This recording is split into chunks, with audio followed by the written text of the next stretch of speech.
In this video, I am going to discuss about break-even analysis.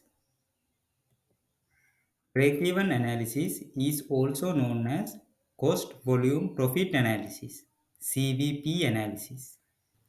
Break-even analysis is a financial technique used to determine the level of sales a business needs to generate to cover its total costs so that it neither earns a profit nor incurs a loss. The term break even refers to the point at which a business is able to cover all its fixed and variable costs but is not making any profit. Simply, this is a financial analysis businesses do in order to find the break even point.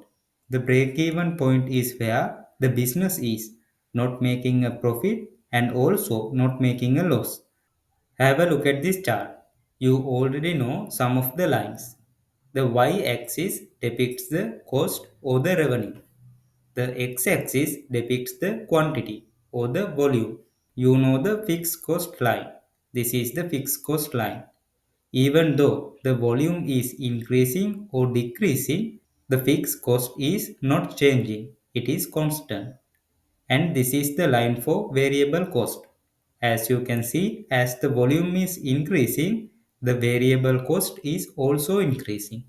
As the volume decreasing, the variable cost is also decreasing. And then we discussed about the total cost line, which is this red line.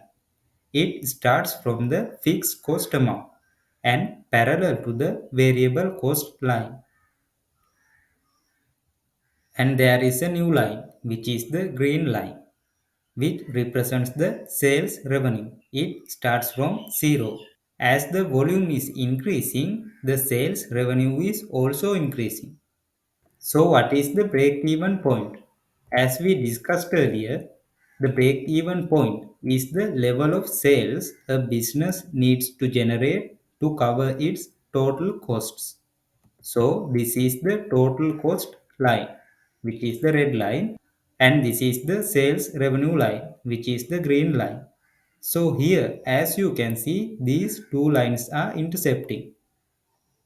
So this is the break-even point where the total sales revenue is equal to the total cost, which means now the business can cover its total cost by the sales revenue. In other words, there will be no profit or no loss at this point. So the volume at which the break-even point occurs is known as the break-even volume.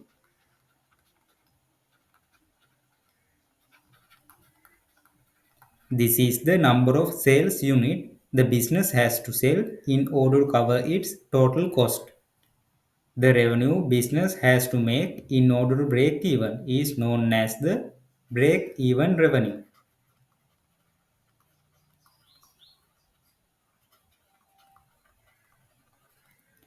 This is the revenue the business has to make in order to cover its total cost.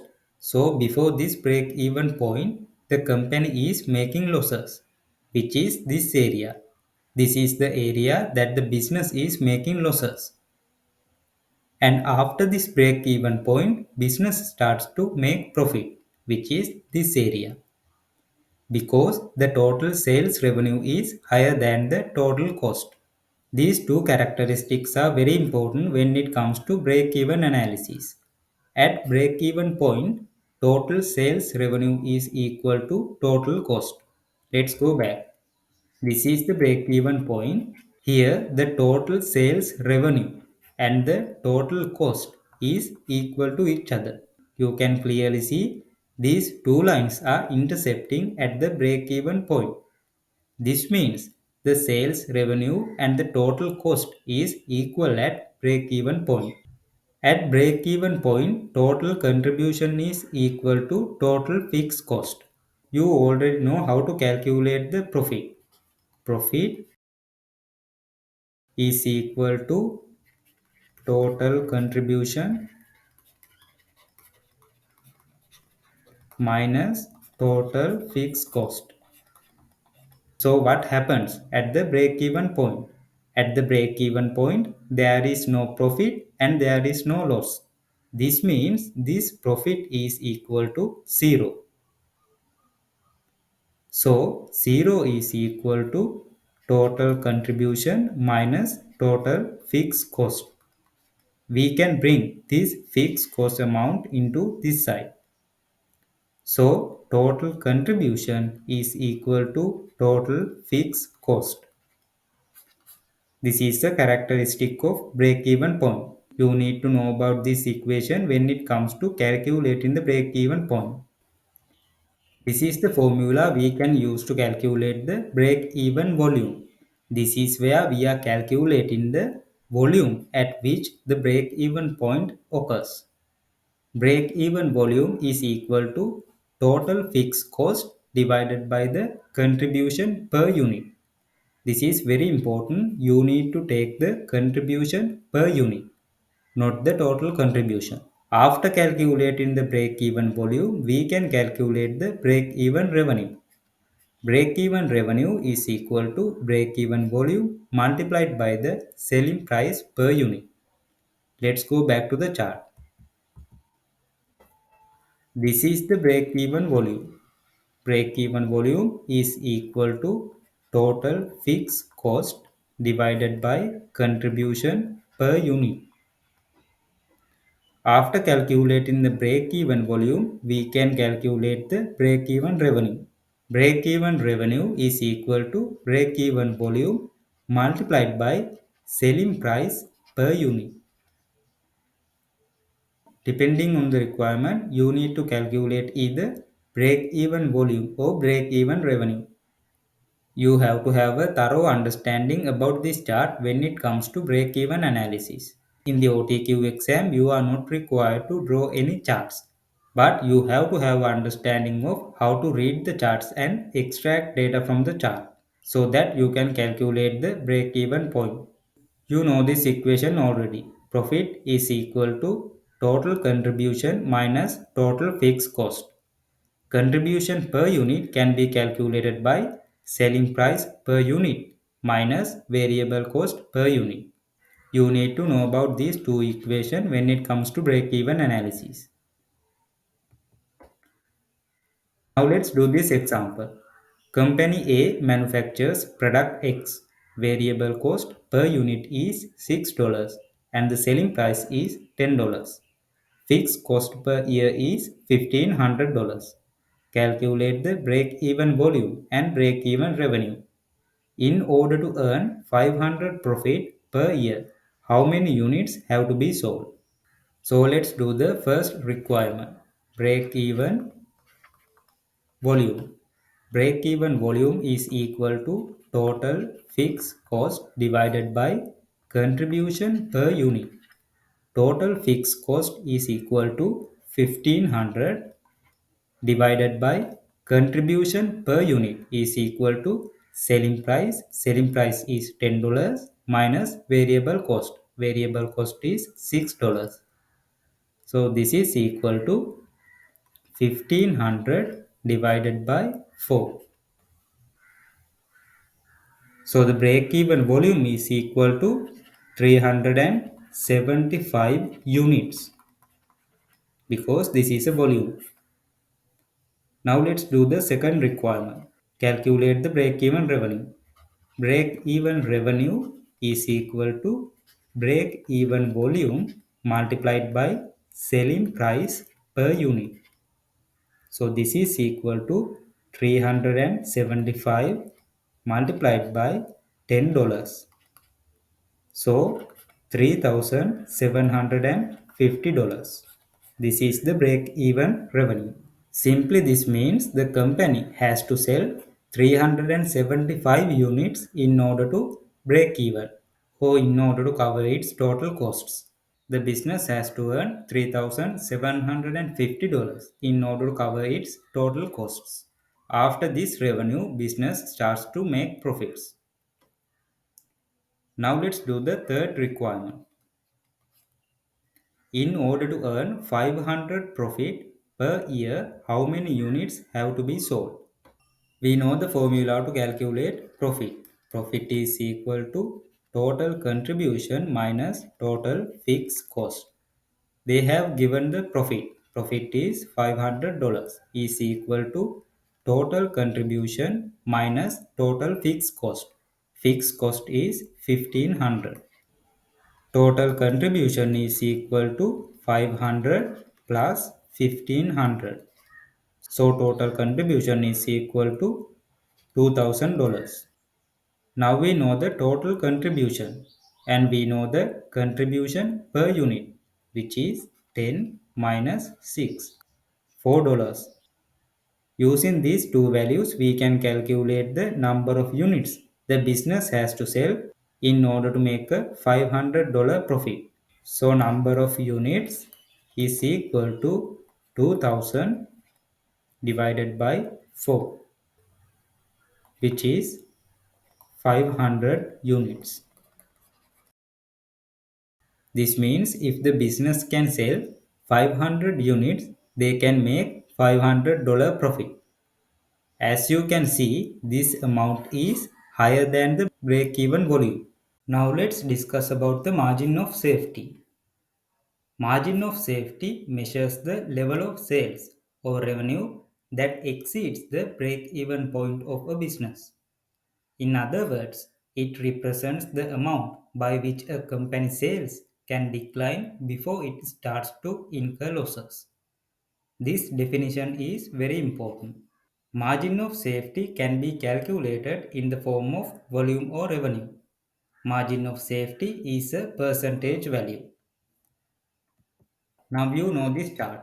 This is the break-even chart.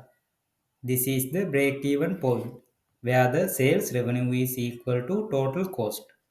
This is the break-even volume and this is the break-even revenue. So what is the margin of safety? Margin of safety is the volume or the revenue that exceeds the break-even point. So this is the margin of safety in the form of volume and this is the margin of safety in the form of revenue. We can calculate either margin of safety using the volume or using the revenue. These are the formulas to calculate the margin of safety. Using this formula, we can calculate the margin of safety in the form of volume. Budgeted volume minus break-even volume divided by budgeted volume. Then multiplied by 100%, we can calculate the margin of safety for volume. Using this formula, we can calculate the margin of safety for revenue. Budgeted revenue minus break-even revenue divided by budgeted revenue then multiplied by 100%. These two formulas are the same. The only difference is the first formula is using the volume and the second formula is using the revenue. Depending on the requirement in the exam, you have to use the correct formula. Now let's do this example. Company A manufactures product X. Variable cost per unit is $6 and the selling price is $10. Fixed cost per year is $1,500. Calculate the break-even volume and break-even revenue. If the company has budgeted to sell 420 units in the next year, what is the margin of safety in volume and in revenue? This is the example question we did earlier. So we calculated the break-even volume, which is 375 units. Then we calculated the break-even revenue, which is $3,750. Now we have to calculate the margin of safety in the form of volume. Budgeted volume minus break-even volume, budgeted volume. So the budgeted volume is 420 minus break-even volume is 375 divided by budgeted volume 420 multiplied by 100%, which is equal to 10.7%. This means the budgeted sales units can be declined by 10.7%. before it starts to make a loss. Now let's calculate the margin of safety using the revenue. So this is equal to budgeted revenue minus break-even revenue divided by budgeted revenue. Budgeted revenue is equal to 420 multiplied by 10 minus 3750 divided by 420 multiplied by 10. This multiplied by 100%. As you can see, this is also equal to 10.7%, which has to be. You have to understand what is this 10.7% is. This is the percentage of budgeted sales or the budgeted revenue can be declined before the business starts to make losses, which means they have a margin of safety of 10.7%. Let's say the budgeted sales declined by 8%. Are they safe or not? They are safe because another 2.7% can be declined before the company starts to make losses. Let's say the budgeted sales units has declined by 11%. Are they safe or not? No, they are not. This is because now the sales units are below the break even point, which means now the company is making losses.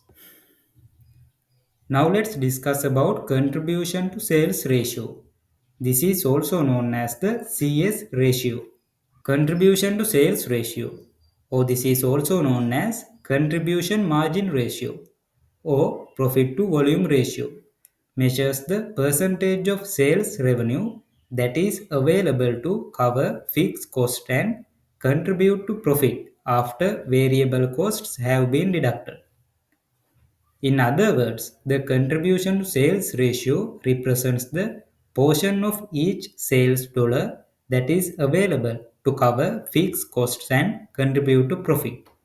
A higher contribution to sales ratio means that a greater percentage of each sales dollar is available to cover fixed costs and contribute to profit, which is generally considered a positive sign for a business.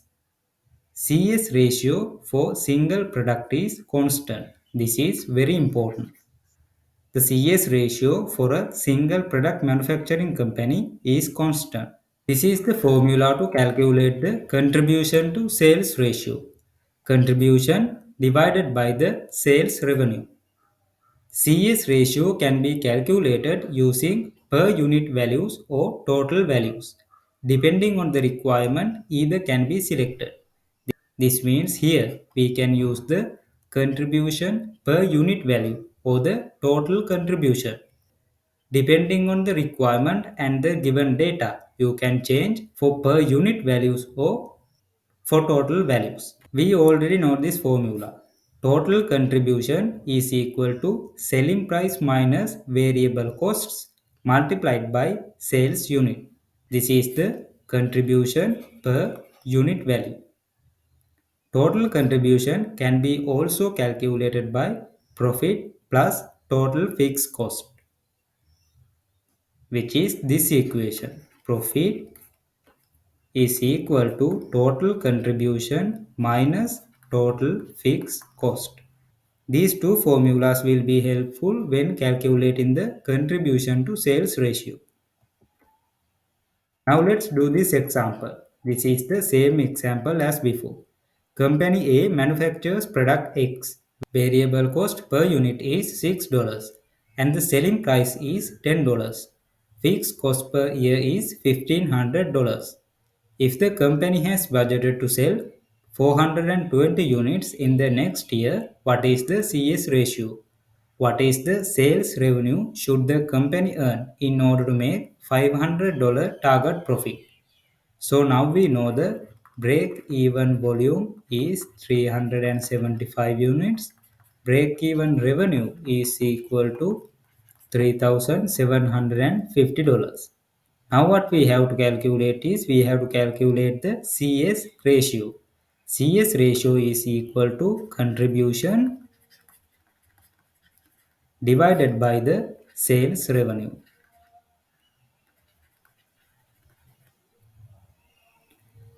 So the contribution per unit can be calculated here. Contribution per unit is 10 minus 6 divided by sales revenue. Since we use the contribution per unit value here, we have to use the selling price per unit value for the denominator, which is 10. So this is equal to 4 over 10. Let's say the question has not given the data for per unit values. Instead of, the question has given the values for total values. Let's say they have given the total contribution. Now what we have to do is we have to calculate the CS ratio using the total value. So this is equal to total contribution divided by the sales revenue. This will also give the 4 over 10 value. Remember that CS ratio for single product manufacturing company is constant. Now let's go to the next requirement. What is the sales revenue should the company earn in order to make 500 target profit? Now we know the CS ratio is constant. So the CS ratio for this company is 4 over 10, which is equal to contribution over sales revenue. So they are asking the sales revenue, and we can calculate the contribution. Total contribution is equal to profit plus total fixed cost. The profit is given as $500. The total fixed cost is 1500. So 2000 over sales revenue. So the sales revenue is equal to 2000 multiplied by 10 divided by 4, which is equal to 5000. So this is the sales revenue the company has to make in order to make a 500 target profit. Now that we know the CS ratio, we can calculate the break-even revenue directly.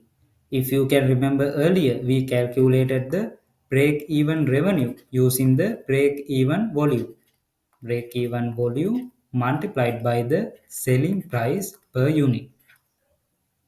Now we do not have to use this formula. We can use the CS ratio directly to calculate the break-even revenue. So the break-even revenue is equal to total fixed costs divided by the CS ratio.